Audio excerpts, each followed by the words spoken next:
생명은 변화입니다 라는 주제로 말씀을 나누기를 원합니다. 우리가 예수를 도대체 믿는다는 것이 뭘까? 예수를 믿는다는 것은 어떤 것일까요? 예수 믿으면 마음에 평안이 옵니까? 예, 마음이 좀 안정되십니까? 예, 물론 평안도 오고 안정도 되실 것입니다. 또 예수 믿으면 오늘 저와 여러분들은 영원한 천국 하나님의 나라에 이미 들어갈 자격이 부여된 사람임을 믿습니까? 예, 우리는 하늘의 소망을 두고 천국을 소망두고 이 땅을 살아가는 존재들임을 분명합니다. 그런데 장차 나아가 될 우리 하나님의 나라를 바라보면서 우리에게 중요한 것 하나가 있습니다. 지금 이 땅에서 예수 믿는다는 것이 무엇일까? 지금 현실 속에 내가 어떻게 살 것인가? 예수를 믿는다는 것은 내 삶에서 실제적인 삶을 누릴 수 있어야 된다는 거예요. 우리가 하나님의 나라를 소망한다는 것, 또 예수를 믿으면 내 삶에 안정이 되어주고 평안이 온다는 것, 이 모든 것들은 지금 현실의 삶에서 내가 누릴 수 있는 것, 내가 누리며 나아갈 때 내 삶의 변화와 혁명이 일어날 수 있겠다는 것입니다. 그냥 막연하게 믿습니다로 끝나는 것이 아니라 실제적인 삶에서 예수님이 나와 함께 하심을 내가 경험할 수 있는 삶이 되어야 한다는 것입니다. 그래야지만 우리 삶이 힘이 있어야 되는 거예요.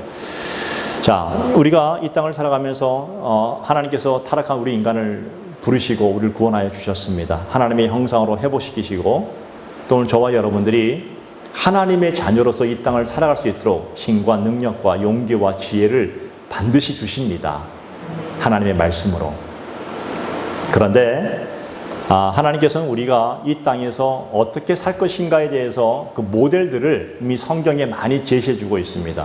믿음으로 살아서 믿음으로 변화된 사람들의 얘기를 정말 많이 얘기하고 있지 않습니까? 믿음으로 살아서 승리했던 사람들, 또 열악한 환경 속에서 그들은 어떻게 살았던 것인가를 수없이 많이 소개하고 있죠. 그 중에 한 사람을 꼽는다면 다니엘 기억하시죠? 다니엘은 정말 우리가 그렇잖아요. 다니엘을 볼 때마다 우리 다니엘처럼 잘 살아갑시다 라고 우리는 외칠 수 있습니다. 다니엘은 정말로 뜻을 정하고 목숨을 걸고 기도했던 사람 아닙니까? 다리오 왕 때 정말 사적을 속에 들어갈 수 있는 그런 칙령이 내려졌음에도 불구하고 그는 전혀 거기에 굴하지 않고 하나님 앞에서 성실하게 기도하며 믿음을 지켰던 사람이죠. 그래서 우리는 다니엘의 성결, 다니엘의 확신, 다니엘의 어떤 그런 용기, 다니엘의 기도의 삶을 본받아야 한다고 우리는 그렇게 막 외치고 있습니다. 자, 그런데 너무 이 다니엘의 모든 것을만 외치다 보니까 어느 순간 하나님은 쏙 들어가 버리고 다니엘만 부각되는 그런 우를 범할 수 있다는 겁니다. 그렇지 않아요, 여러분? 다니엘을 본받는 이유는 다니엘을 통해서 하나님을 볼 수 있어야 되는데 많은 분들이 다니엘만 외치다 보면 그냥 다니엘처럼 살면 되겠구나 생각하는데 그 모든 이면에 어떻게 다니엘이 그렇게 살 수 있었을까? 다니엘의 위대성에 초점을 두는 것이 아니라 그가 의지가 강하고 끈기가 강해서 된 것이 아니라 그가 정말 어떻게 성실하게 그렇게 평생 동안 그렇게 기도의 삶을 살 수 있었을까? 그게 중요한 것이 아니라 그렇게 살 수밖에 없었던 그 이유가 무엇인가를 알아야 된다는 거예요. 그게 무엇이었을까요? 바로 하나님을 만났기 때문에 그런 거예요. 다니엘은 하나님을 제대로 만난 사람입니다. 여러분, 그가 사자굴에 들어갈 때 그 나이가 지금 우리가 추측하기는 85세 정도로 추측하고 있어요. 그러면 그가 15살 정도의 포로로 잡혀왔습니다. 바벨론의 포로로 잡혀왔다 한 70년이 지나지 않았습니까? 약 70년의 기간 동안 그는 변함없이 하나님에 대한 뜻을 정하고 기도의 삶을 살았다. 평생의 삶에서 그가 어떻게 그렇게 굴하지 않고 나라가 바뀌면서 왕이 바뀔 때도 끝없이 사람들에게 인정받으며 그 많은 사람들의 정적 앞에 또 위협을 받으며 그렇게 살 수 있었을까? 어떻게 살 수 있었을까? 그가 하나님을 만났기 때문에 그런 결정을 내릴 수 있었다는 겁니다. 예. 복음의 핵심이 뭘까요, 여러분? 복음의 핵심이 뭐예요? 복음이 성격이 좋다, 성격이 안 좋다, 그런 뜻이 아니잖아요. 복음의 핵심이 뭔가 하면 예수를 만났냐 안 만났냐 그거예요. 오늘 저와 여러분들이 예수 그리스도를 만나야 됩니다. 예수 그리스도를 만나면 어떤 일이 벌어집니까? 강력해집니다. 하나님을 만나게 되면 우리 인생이 강력해집니다. 왜? 한번 맛을 봤잖아요. 한번 만난 맛을 본 사람들은 그 하나님의 은혜가 얼마나 높고 깊은지를 알기 때문에 절대 내 삶에서 돌이킬 수가 없게 되는 거예요. 그 만남이 없기 때문에 자꾸만 뜬 소문만 듣는 거예요. 그렇잖아요. 사람도 만나야지 그 사람을 알 수 있잖아요. 만나야 그 사람의 마음을 알 수 있고 삶의 인생을 알 수 있는데 그냥 소문만 들어서는요, 우리가 스스로 판단할 때 듣는 소문으로만 판단하는 것은 내 것이 될 수가 없어요. 오늘 저와 여러분들이 이 시간 예수 그리스도를 만나기를 바랍니다. 그냥 기독교라는 것이 여기 구호만 외치며 슬로건 뭐 합시다 이런 것이 아니라 만남의 종교예요. 오늘 이 시간 우리가 예배를 드릴 때에 이 예배 시간에 예수 그리스도가 여러분에게 임하심을, 또 주님이 이곳에 함께 계심을 여러분이 느낄 수 있어야 됩니다. 그러니까 믿어야 됩니다. 만나면 어떤 일이 벌어질까요? 예수를 만나면 우리의 삶이 영광스러워지고 믿음도 견고해지고 말씀 앞에 순종할 수 있어요. 예수를 제대로 만나게 되면 믿음으로 살 수 있고 우리의 환경과 우리의 조건을 뛰어넘는 삶을 우리는 분명히 살 수가 있습니다. 내가 하는 것이 아니라 예수 그리스도가 그렇게 이끌어 가신다는 거예요. 문제는 뭐예요? 만남이에요. 우리 만남은 우연이 아니야. 뭐 이런 노래 있잖아요. 우리의 만남이 우연이 아니라는 것이 하나님이 이미 창세전부터 이미 계획하셨다는 것이에요. 그 계획하심을 통해 얼마나 그 긴긴 세월을 주님께서 오래전에 예비해 놓으셨다가 오늘 저와 여러분을 만나 주셨다는 게 이 얼마나 벅찬 감격이 있습니까, 여러분? 헤어진 가족이 이따금씩 이렇게 유튜브를 보면요, 미국은 이 군인에 대한 존경심이 대단하더라고요. 그 아빠가 파병 갔다가 돌아올 때 한 아이가 그걸 했어요. 너희 소원이 뭐니? 아빠가 이번 추수감사절에 함께 있으면 좋겠어요. 근데 그 아빠가 이미 와서 그 문 앞에 숨어 있었어요. 딱 보여주니까 아가 너무 놀래가지고 너무 황홀하고 기뻐하는 모습을 보게 된 거예요. 떨어진 아빠를 만났다는 게 얼마나 큰 축복인지. 우리가 하나님을 만나고 예수 그리스도를 만난다는 것은요, 정말 기나긴 세월을 돌아와서 하나님의 은혜 가운데 예수를 만나는 것이 얼마나 큰 감격이고 축복인지를 알아야 된다는 거예요.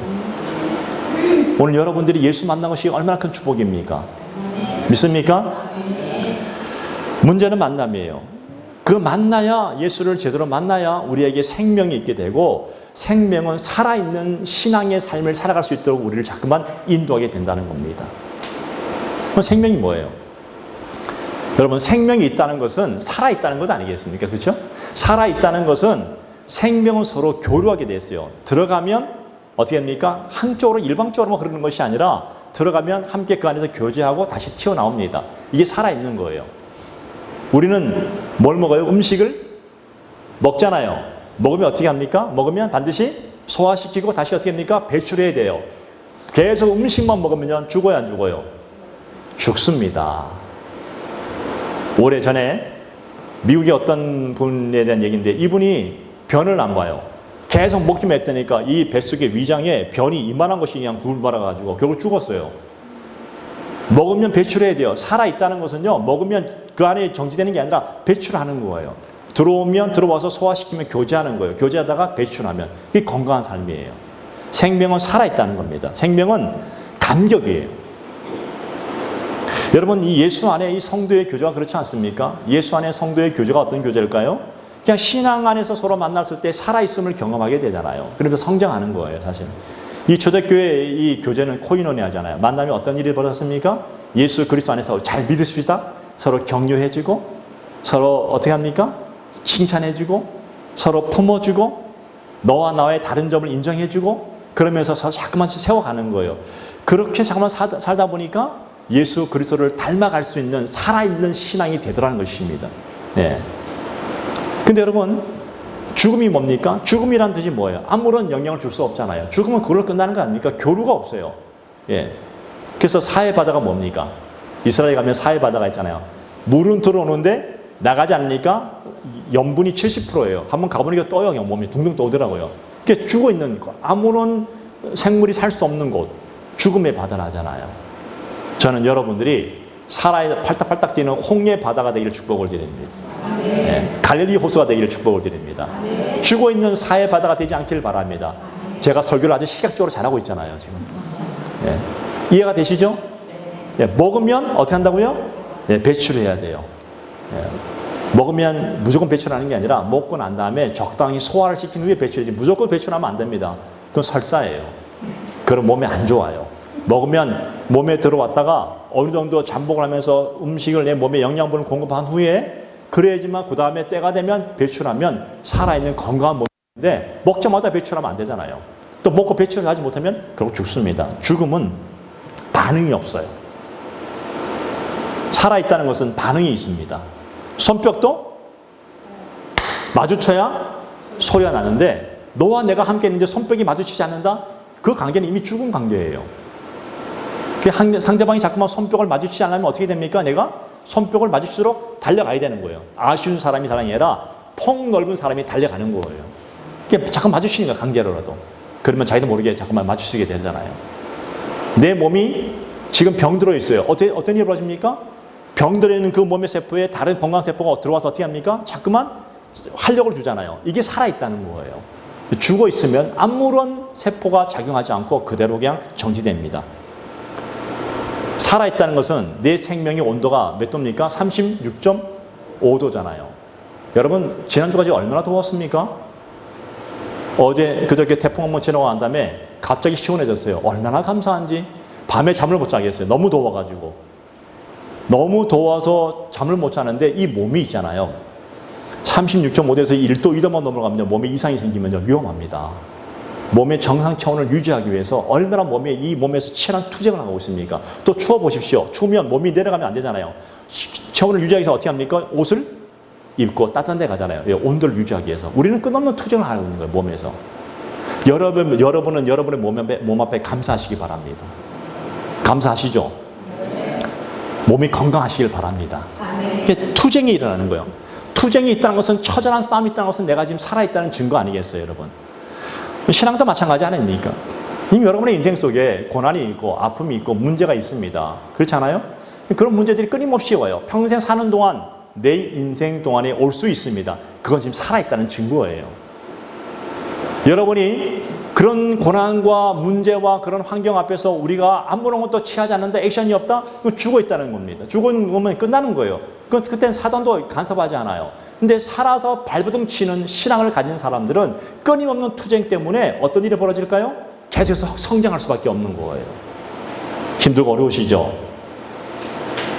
그죠? 세상 사는 것이 만만치 않으시잖아요. 그죠? 이 사람의 관계도 만만치 않고, 사업하는 것도 만만치 않고, 일하는 것도 만만치 않고, 또 때로는 저 사람과 얘기할 때 혹시 저 사람은 네 얘기를 제대로 들어주고 있나 눈치 보면서 얘기하기도 하고, 그렇지 않습니까? 끊임없이 우리는 그게 살피면서 살아갑니다. 왜냐하면 이게 투쟁이라는 거예요. 이게 그런 걸 통해서 우리 성장하게 되어 있는 거예요. 그런데 신앙생활을 오래 한다고 해서 이 신앙이 성장할까요? 그렇지 않을 수 있다는 겁니다, 여러분. 성장이 아니라 그냥 익숙해지는 사람들이 있더라고요. 예. 익숙함의 내용들, 그걸 가지고 성숙이라고 말하지는 않습니다. 그렇지 않아요? 예. 그냥 살아있다는 것. 이 살아있다는 것은 이런 의미예요. 성숙한 신앙은 살아있는 신앙이고, 익숙한 신앙은 어떤 거예요? 정치된 신앙이에요. 차이점이 분명합니다. 뭘까요? 변화예요. 살아있다는 것은 끊임없이 변화를 이뤄가면서 점점 올라갑니다. 성숙에 이른다만, 정치된 신앙은요, 아무런 변화가 없습니다. 그냥 매너리즘에 빠져가지고 어제나 오늘이나 작년이나 올해나 별반 다를 바 없이 그냥 무덤덤하게 아무런 인생에 재미가 없어. 예, 사는 게 재미가 없대. 그래서 저는 이따금씩 그런 얘기를 해요. 사는 게 재미없어요? 그러면 당신 한번 북한으로 한번 보내볼까요? 북한 가보시죠, 여러분. 얼마나 사는 게 살려고 얼마나 발문 칠까요, 여러분? 투쟁한다는 거예요, 여러분. 지금도 저 북쪽에 있는 사람들은요, 자유를 찾아서 끊임없이 이쪽으로 내려오고 있지 않습니까? 살기 위해서 내려오는 거잖아요. 그들은 그곳에서 정말 얼마나 눈을 부리키고 그렇게 자유를 찾아서 막 내려옵니까? 우리가 이 땅에 살고 있다는 것이 축복이지만, 그러나 여러분, 정체되지는 마시기 바랍니다. 내가 살아있다는 것이 얼마나 큰 축복이고, 내가 이곳에서 내가 지금 살아가기 위해서 얼마나 투쟁하고 있다는 사실을 참 인식해야 된다는 겁니다. 저는 여러분들이 변화 없는 그런 반복된 삶이 아니라 매 순간순간 내가 살아있다는 것을 느끼면서 조금씩 성장해 갈 수 있는 그런 귀한 성도가 되기를 축복을 드립니다. 자, 영적인 생명. 그러나 영적인 생명이 있는 사람에게 매일매일, 오늘 예수 믿는 우리에게 마귀들이 싸움을 걸어옵니다. 여러분들에게 매일매일 여러분의 삶 속에, 여러분의 마음에, 여러분의 영적인 삶에 마귀가 싸움을 걸어옵니다. 그리스도인은 이 땅을 살아가고 있지만 이 세상을 거슬러 가는 사람들이 그리스도인입니다. 그래서 우리는 눈에 보이는 혈과 육의 싸움이 아니라 보이지 않는 어둠의 영들과의 싸움을 하고 있지 않습니까? 그렇죠? 오늘 로마서 12장 2절에 보게 되니까 이렇게 말씀하시죠. 너희는 이 세대를 본받지 말고 오직 마음을 새롭게 함으로 변화를 받아 하나님의 선하시고 기뻐하시고 온전한 뜻이 무엇인지 뭐라고요? 분별하도록 하라. 이 세대 속에서 살아가고 있지만 너희는 이 세대 속에서 하나님의 뜻이 무엇인지 분별하고 살아가라는 얘기예요. 그냥 아무 생각 없이 어제나 오늘이나 똑같은 시간에 그게 아니라 매일매일 나에게 새로운 한날을 허락하시는 하나님 앞에 기쁜 감격과 또 감사와 또 고백으로 나아갈 때마다 세상을 분별하는 거예요. 어제와 오늘이 똑같은 날입니까? 아니요, 틀린 날입니다. 하나님의 말씀이 어제 말씀과 오늘이 똑같을까요? 틀립니다. 살아있는 말씀이에요. 똑같은 말씀이지만 내게 다가오는 그 느낌은 틀려요. 살아있는 하나님의 말씀이 이 세상 속에서 내가 어떻게 살 것인가를 오늘 또 내일 잠깐만 다르게 들려오기 있습니다. 저와 여러분들이 오늘 그 하나님의 뜻을 온전히 분별하면서 이 하루의 삶을 멋지게 살기를 바랍니다. 매일매일 벅찬 감격으로 살기를 축복을 드립니다. 자, 그렇다면 어떻게 살 것인가? 살아있는 생명의 특징이 변화라면 도대체 어떤 삶이 변화일까? 두 가지만 보기를 바랍니다. 첫 번째, 어떤 상황에서도 하나님께 감사하는 것입니다. 따라합시다. 하나님께 감사하는 것이다. 하나님께 감사하는 것이다. 자, 이스라엘 백성들 볼까요? 또 한번 예를 들겠습니다. 이스라엘 백성들이 이집트에서 출애굽한 이후에 가나안 땅까지 가는 그 거리가요, 보통 우리 사람 걸으러 한 열흘길도 안 돼요. 그냥 걸어가면 끝이에요. 근데 왜 하나님께서 40년 동안 그렇게 광야를 빙빙 돌게 만드셨을까요? 너무 답답하지 않아요? 성경이 딱 한마디를 말하는 거예요. 그들이 원망했기 때문에. 원망과 불평이 있기 때문이라고 합니다. 오늘 본문에서 그 얘기를 해주고 있죠. 자, 본문 민수기 14장 26절을 보면 이렇게 말씀하시죠. 나를 원망하는 이 악한 회중에게 내가 어느 때까지 참으랴? 계속해서 원망하는 그들에게 내가 어느 때까지 참아야 되느냐라고 지금 반문하는 거예요, 지금요. 예. 그러니까 이 백성들이 수시로 원망했다는 거예요. 물론 오늘 예배하는 우리 성도님들은 절대 원망하지 않을 줄로 믿습니다. 안 하시죠? 네. 자, 27절 말씀 보세요. 그 원망하는 말을 내가 들었노라. 누가 들어요? 하나님이 들으셨습니다. 하나님은 우리의 작은 신음에도 응답하시고 들으십니다. 더 나아가서 하나님 우리의 속마음까지 다 들으시는 하나님이세요. 하나님이 들으신다는 거예요. 예. 그 다음 28절에 너희 말이 내 귀에 들린 대로 내가 너희에게 행하리니, 우리가 말한 모든 것을 그대로 행해 주신다는 거예요, 하나님께서. 그게 우리 입술의 이 언어가 얼마나 중요한지 몰라요. 말에 권세가 있다 하잖아요. 예수 믿고 난 후에 하나님의 자녀가 된 여러분들에게 입술에 권세가 있어요. 이 말한 그대로 하나님이 그대로 행하겠다는 겁니다. 그 다음 29절 말씀 보세요. 너희 시체가 이 광야에 엎드려질 것이라. 너희 중에서 20세 이상으로서 계수된 자 곧 나를 원망한 자 전부가, 그러니까 원망의 대가를 치러야 된다는 거예요. 근데 20세 이상 성인들, 그럼 20세 이하는 뭐예요? 아직 성령을 인정하지 않은 철딱선이 없는 사람들. 성인은 적어도 자기 일에 책임을 지라는 거예요. 20세 이상 된 모든 성인은 이 광야에서 죽임을 당할 것이라. 일부분만? 아니요, 전부가. 그 다음에 30절 말씀. 여분의 아들 갈렙과 눈의 아들 여호수아 외에는 내가 맹세하여 너희에게 살게 하리라 한 땅에 결단코 들어가지 못하리라. 아니, 오죽했으면 하나님의 맹세까지 하십니다. 이 택한 백성에 대한 실망스러움이 끝없이 치오르는 거예요. 그래서 하나님이 맹세하시면서 믿음의 말을 했던 이 갈렙과 여호수아만 빼놓고 20세 이상 된 두 사람만 빼놓고는 모든 이스라엘 백성들은 어떻게 했다고요? 그토록 꿈에 그리던 약속의 땅 가나안 땅을 결단코 들어가지 못하리라.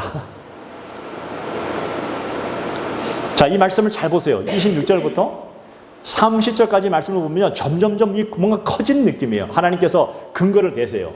이 근거를 확신에 가지시고 내가 들었다 말씀하시고 내가 너를 결단코 내가 들은 그대로 내가 행할 것이야. 그런 다음에 마지막이 어때요? 점점 가서 맹세로 끝나잖아요. 결단코 맹세. 결단코 맹세. 우리가 누군가 얘기할 때 결단코 내가 이렇게 할 거야. 그건 자기 의지를 보여주는 거잖아요. 그죠? 여러분 결코 부부싸움 할 때는 그런 얘기 쓰지 마시기 바랍니다. 부부싸움 할 때 저렇게 그런 쓰면 아니, 그건요 평생 상처가 되는 거예요. 예. 그러니까 살아갈 때 내 의지를 드러낼 때예요. 내가 결단코, 내가 맹세하여. 예. 하나님께서 그렇게 말씀하시는 거예요. 그리고 그 결과를 오늘 어디서 보여준지 아십니까? 그 결과가 오늘 본문에 나오는 신명기입니다. 자, 신명기 2장 14절 말씀 보세요. 같이 읽습니다. 14절 시작. 가데스 바네아에서 떠나 세레 시내를 건너기까지 38년 동안이라.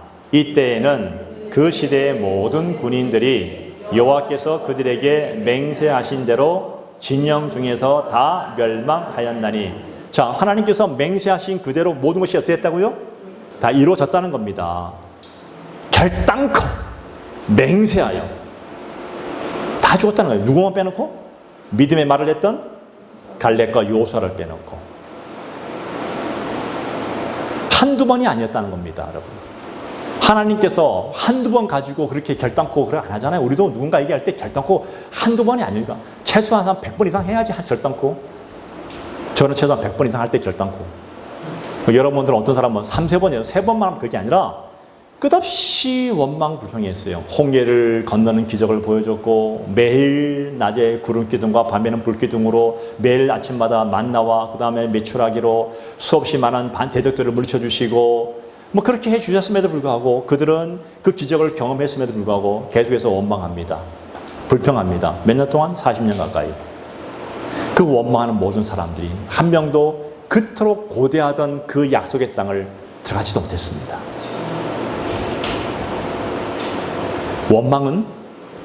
원망은 우리의 신앙의 성장의 가장 큰 걸림돌이에요. 여러분, 어떤 순간이 오더라도 원망하지 않길 바랍니다. 이왕이면 축복의 말을 하시길 축복을 드립니다.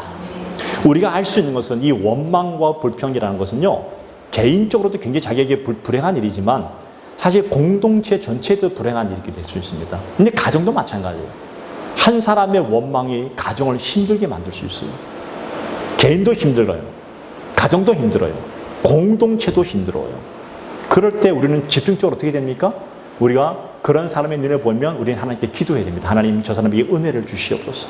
그 사람의 그 입술이 원망이 아니라 하나님의 은혜를 발견하게 하시고 그 입술을 통해서 하나님을 찬양하게 하옵소서. 축복의 말을 하옵소서. 우리는 기도하는 사람들이 되어야 됩니다. 오히려 믿음의 사람으로 감사하는 사람이 되게 하옵소서. 할렐루야. 아멘. 여러분, 정말 죽을 것 같이 너무너무 힘들고 어려울 때 오히려 역설적으로 하나님, 그럼에도 감사합니다. 할렐루야. 아멘. 어제 아이 결혼 예배를 통해서 제가 울컥했던 이유가 하나 있었어요. 그게 뭐 그냥 한 게 아니라 어제 그저께까지는 아무런 이상이 없었어요. 그런가 보다 했었어요. 근데 이제 아이의 손을 잡고 이렇게 잡고 계속 한 10분 가까이 있었어요. 그 대기하고 있으라니까. 근데 애가 다리가 아파도 이렇게 하더라고요. 이 다리를 이렇게 부딪혔잖아요. 근데 그때까지 다리가 부러진지 몰랐어요. 이 발가락이. 아픈 줄만 알았어요. 근데 손이 아주 차갑더라고요. 차가운데 마음이 울컥한 거예요. 마음이 안 좋은 거예요. 네. 그래서 이제 들어갈 때 조심스럽게 들어가래요. 그래서 조심스럽게 들어가는데 제가 이 얼굴이 굳어지더라고요. 이게 가면서 이게. 네. 보내는 게 굳어진 게 아니라 아이가 걱정되게 굳어지더라고요. 그런 상태에서 갑자기 뭔 축사를 하라니까 이게 갑자기 울컥해지는 거예요. 아이를 생각하니까. 네. 그러더라고요. 저도 몰랐어요. 그렇게 하지 않으려 했는데 되더라고 보니까. 예. 그런데 제가 오늘 아침에 이렇게 돌아보니까 감사가 되는 거예요. 하나님, 더 다치지 않게 해줘서 감사합니다. 양쪽 발가락 다 다쳤으면 신혼여행 모관에 아무도 못 갈 거 아니에요, 사실은. 어제 끝나자마자 아이들이 곧바로 가가지고 여의도 성모병원에 가가지고 엑스레이를 딱 찍어보니까 발가락이 네 번째 발가락이 딱 부러져 버리는 거예요. 그래서 기부스를 이만큼 해가지고 보여주더라고요. 그 상태로 공항에 갔어요, 아침에. 그것도 또 문자가 왔어요. 반드시 가면 티켓 끊을 때 그 승무원한테 얘기해가지고 휠체어 타고 들어가. 그러니까 휠체어 타고 편안하게 제일 먼저 들어가더라고요. 원래 우리나라는 이 불편한 분이 먼저 보내잖아요. 그래서 너 잘됐다, 편안하게. 그냥 신혼여행 편하게 잘 보내다 와. 모든 게 감사가 되는더라고요, 사실은. 예. 그래. 그냥 감사하게 되는 거예요.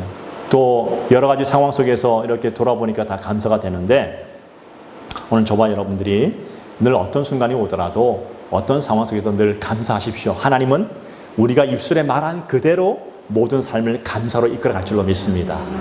여러분의 직장도 마찬가지고 기업도 마찬가지입니다. 그렇게 늘 감사하십시오. 하나님은 말한 그대로, 따라합시다. 말한 그대로, 그대로 되게 하리라. 할렐루야. 그래서 우리가 그런 것 같아요. 우리의 신앙의 성숙이 뭘까요? 성숙하면 성숙할수록 감사가 넘쳐나는 겁니다. 예. 감사 지수가 높아지는 거예요. 근데 원망 지수는 사라지고 감사가 높아지면 내 입술을 통해서 어떤 일이 벌어질까요? 하나님을 찬양하게 되고 하나님께 기도하게 되고 하나님을 섬기게 됩니다. 축복의 말을 하게 됩니다. 그래서 우리의 삶에 살아있는 신앙은 감사하게 되는 거예요.